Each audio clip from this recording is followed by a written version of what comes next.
안녕하십니까. 김군의 마음TV 김원장입니다. 이번 시간에는 눈에 대한 그 영적인 의미를 살펴보려고 합니다.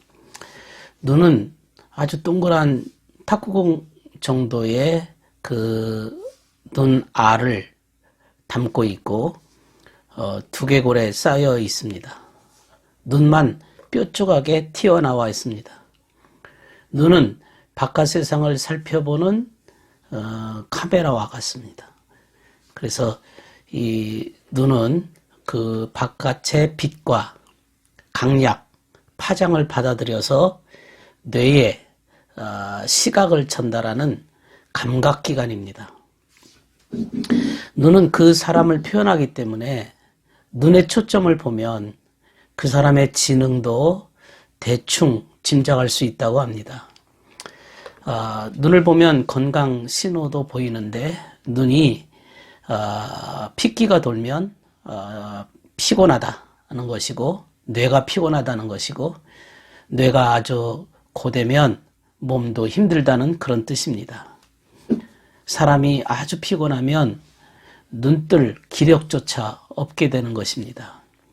그리고 건강하고 그 영리한 사람들은 눈에 총기가 있습니다. 그래서 어린아이들을 보면서 눈동자가 살아있는지 어른들이 보면서 이놈 똑똑하다 그런 말을 쓰기도 합니다. 인간은 잠이 들어서 눈을 뜨고 하루를 시작하고 또 눈을 감고 또 하루를 마치기도 하고 또 인생을 눈을 뜨고 시작하고 눈을 감음으로 인생을 끝내기도 합니다. 그러면 이 눈은 영적으로 무엇을 의미하는가? 눈은 영적으로 무엇을 우리에게 보여주는 것입니까? 눈은 사색과 깨달음의 이해력을 의미합니다. 사물을 이렇게 비교 분석하고 해석하고 진리를 아는 것을 눈이 밝다, 그렇게 표현합니다. 그래서 주님께서도 눈은 몸의 등불이라, 눈은 몸의 등불과 같다. 눈이 성하면 온몸이 밝을 것이고 눈이 나쁘면 온몸이 어두울 것이니 그러므로 내게 있는 빛이 어두우면 어둠이 얼마나 더하겠느냐. 마태복음 6장 21절 말씀에 기록되어 있습니다. 그러니까 눈은 몸의 등불과 같습니다. 눈이 밝아야 모든 것이 밝다 이런 뜻입니다. 그래서 이 말은 진리에 대한 이해력입니다. 진리를 많이 깨달으면 눈이 밝은 것이고 진리를 깨닫지 못하는 자들은 눈이 먼 자들이라고 말씀하고 있는 겁니다. 눈을 빛과 같다. 그래서 눈이 먼 자라는 진리를 이해하지 못하는 자들을 소경이라 이렇게 표현하고 있습니다. 본다라고 하는 것은 편견이 없이 개방적인 이해력입니다. 그러니까 진리에 대한 이해력을 본다. 그래서 눈먼 자라고 하는 것은 두 가지 의미가 있는데요. 하나는 거짓을 의미합니다. 아예 처음부터 끝까지 어두움입니다. 또 하나는 진리에 대한 무지입니다. 진리를 몰라서 눈이 먼 자도 있다는 것입니다. 어쨌든 눈이 멀다라고 하는 것은 주님께서 우리의 구원자가 되시고 하늘나라가 존재하고 주님이 이 땅에 오셔서 진리를 우리에게 주셨다고 하는 사실을 받아들이지 못하는 상태를 두고 눈이 먼다 그랬습니다. 그래서 성경에는 눈먼 자가 어떻게 눈먼 자의 길잡이가 될 수 있겠느냐. 그러면 둘 다 구덩이에 빠지지 않겠느냐. 눈먼 자가 눈먼 자를 인도한다는 구절. 눈먼 자가 어떻게 눈먼 자를 길잡이가 될 수 있겠느냐. 마태복음 15장 14절의 구절입니다. 눈이 멀었는데 진리에 대해서 깨달음이 없는데 그런 수준을 가지고 어떻게 진리를 아예 모르는 자들을 가르치려고 하느냐 이런 뜻이죠. 눈먼 자를 인도한다고 하는 것은 진리의 빛으로 먼저 자신을 변화시키려고 하지 않고 타인을 가르치려고 하는 자들입니다. 그렇게 되면 둘 다 구덩이에 빠지고 만다. 구덩이라는 것은 지옥을 의미합니다. 어두움의 세계입니다. 그러나 눈이 멀었더라도 진리에 대한 이해력이 없는데도 입으로 그렇게 좋은 말 하는 자들이 있습니다. 입으로 그렇게 나름대로 안다고 떠드는 자들은 편견과 독선과 탐욕으로 그렇게 떠드는 것들입니다. 그래서 그런 자들을 두고 주님께서는 외식한다, 외식하는 자들이다 그랬습니다. 이런 자들은 자신의 안에 있는 들보를 가지고 이해력을 왜곡하는 자들입니다. 그러므로 인도자라고 하는 것은, 지도자라고 하는 것은 먼저 자신을 살펴봐야 됩니다. 눈먼 자에게 길을 잃게 하는 것은 저주를 받을 것이라 그랬습니다. 그 신명기 27장 18절의 구절입니다. 그러니까 다시 말하면 어리석고 무지한 자들에게 잘못 가르치는 자들은 자신도 잘못된다, 저주받는다 그런 뜻입니다. 그러면 눈먼 자가 눈을 뜬다는 것은 무엇을 의미합니까? 주님께서 이 땅에 오셔서 소경이 눈을 뜨었다 이런 표현을 썼는데요. 영안이 열리는 거죠. 진리에 대한 이해력이 생긴 거죠. 진리를 알게 됐고 깨닫게 된 것입니다. 그러나 진리를 깨닫지도 못한 자들이 자기는 진리를 안다라고 얘기하는 자들이 있습니다. 그래서 주님께서 그들의 눈을 멀게 하시고 그들의 마음을 무디게 하셨다.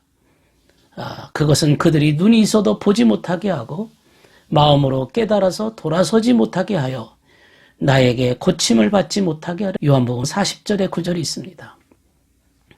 그들이 눈이 멀고 마음이 무디어서 눈이 있어도 보지 못하게 하고 마음으로 깨달아서 돌아서지 못하는 것이다. 차라리 나에게 고침을 받지 못하게 하려는 것이다. 이게 무슨 말이냐면 진리에 대해서 차라리 무지한 자들이 낫다. 모르는 것이 차라리 낫다. 왜냐하면 그들은 진리를 알면 오염시키고 변질시키기 때문에 그렇습니다. 자신의 아전인수격으로 진리를 해석하고 진리를 말하면서 진리를 변질시켜서 차라리 그들은 진리에 대해서 모르는 편이 낫다. 그래서 나에게 마음으로 깨달아서 돌아서지 못하게 하여 고침을 받지 못하게 하려는 것이라. 차라리 모르는 게 낫다. 이런 뜻입니다. 무서운 경고의 말씀입니다. 차라리 모르는 편이 낫다라고 얘기하신 겁니다. 엠마오로 가는 제자가 같이 동행하던 주님을 알아보지 못했습니다. 그래서 주님께서 그들과 같이 동행하시면서 빵으로 축복하시고 떼어서 그들에게 주셨을 때 그들이 눈이 열렸습니다. 영안이 열렸습니다. 진리의 본체 되신 주님을 알아보았습니다. 누가복음 24장 29절 30절의 말씀입니다. 엠마오로 가는 그 제자가 주님을 옆에 두고도 알아보지 못했다는 것은 진리에 대한 이해력이 없었다는 뜻이죠. 영안이 열려지지 못한 상태입니다. 육신적인 눈은 뜨고 있었으나 영적인 눈은 어두워진 상태입니다. 그래서 주님께서 그들에게 빵을 떼어 주셨다. 이게 무슨 뜻입니까? 먹고 마셨다 이 말이죠. 교훈, 가르침을 얘기합니다. 주님께서 진리에 대해서 잘 가르쳤을 때 그들이 눈이 띄어졌습니다. 그때서야 주님을 알아봤습니다. 주님께서 우리와 같이 동행하셨다는 사실을 그들이 그때서야 늦게서야 깨닫게 된 겁니다. 이 영안이 있습니다. 영안이 열려지는 자들은 진리에 대한 이해력을 갖게 되었다. 그런 뜻이죠. 아담과 하와가 그들의 눈이 밝아져서 자기의 벗은 줄을 알고 무화과 나무 잎을 엮어서 치마로 삼았다. 눈이 밝아졌습니다.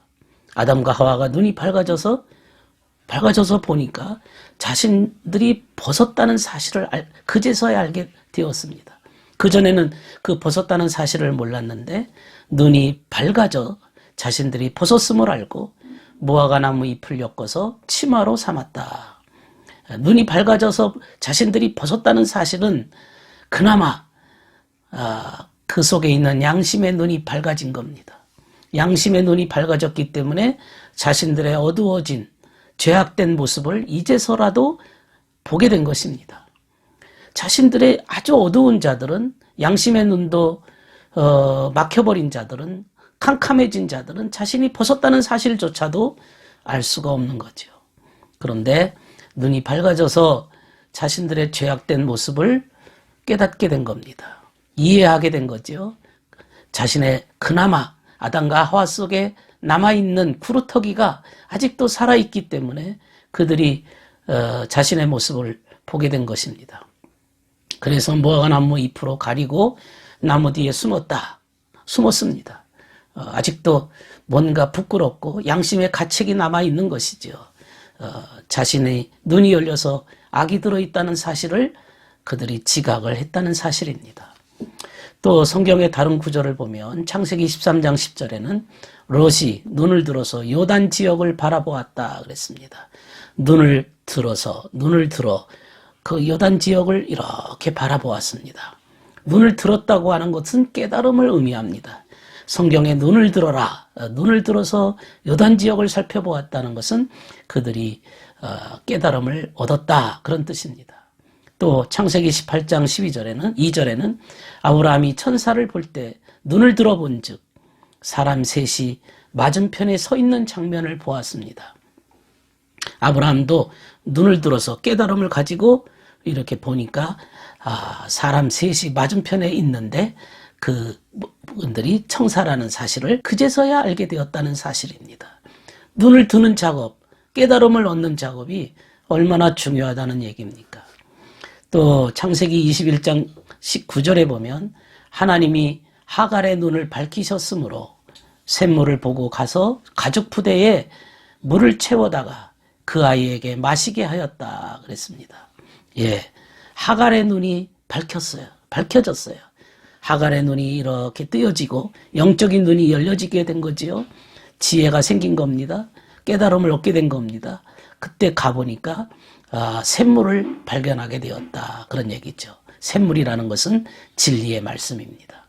진리의 말씀을 그가 알게 되어서 그 물을 떠다다가 이제 우리도 역시 이렇게 하갈의 눈이 밝혀진 것처럼, 그래서 샘물을 발견한 것처럼 우리도 영적인 눈이 밝혀지면 진리의 샘을 발견하고 그 샘물을 마실 수가 있는 것이죠. 또 성경에 보면 그 레아 누굽니까? 레아와 라헬이 있는데 야곱의 두 부인이죠. 레아는 시력이 약하고 라헬은 시력이 좋고 곱고 아리따다 그런 얘기가 나옵니다. 시력이 약하다는 말은 진리에 대한 이해력이 약하다 그런 뜻입니다. 영적으로 그런 의미입니다. 이렇게 눈이라고 하는 것은 우리가 세상을 보는 이런 마치 카메라와 같아서 모든 것을 이렇게 봄으로 그것이 뇌에 전달해서 그 사물에 대한 깨달음을 얻는 것처럼 영적인 눈이 열려지게 되어지면 진리에 대한 깨달음을 얻게 되어지고 진리에 대한 이해력을 갖게 되는 것을 말하게 됩니다. 그러면 사람이 죽게 되면 어떻게 될까요? 만일 사람이 육체가 이제 모든 숨을 거두게 되면 이제 저 세상에 가게 되는데, 저 세상에 이제 가게 되면 제일 먼저 살아나는 것이 눈입니다. 눈이 띄어지죠. 그래서 저 세상에 그 영의 눈이 띄어지기 때문에 찬란한 나라의 그 빛과 찬란한 나라의 그 광채, 광휘를 다시 새로운 눈으로 보게 되는 겁니다. 그 찬란한 빛을 보게 되는 거지요. 그러니까 영이라고 하는 것은, 사람이라는 것은 육신적인 눈도 있지만은 영의 눈도 있는 것이죠. 그 영의 눈은 영의 세계를 보는 눈이지요. 그 영은 영의 눈으로 그 영들을 볼 수도 있고, 물론 천사들도 볼 수 있겠지요. 그 영의 눈으로 볼 수가 있게 되는 겁니다. 그리고 천사들로부터 많은 이제 가르침을 받을 수가 있게 되겠죠. 오늘은 이 눈에 대한 영적인 그 의미와 뜻을 살펴보았습니다. 우리가 세상에 살면서 육신적인 눈에만 관심을 두는 것이 아니라 영적인 눈, 진리에 대한 이해력, 진리에 대한 온전한 깨달음을 가지고 인생을 살아가시기를 바랍니다. 들어주셔서 감사합니다.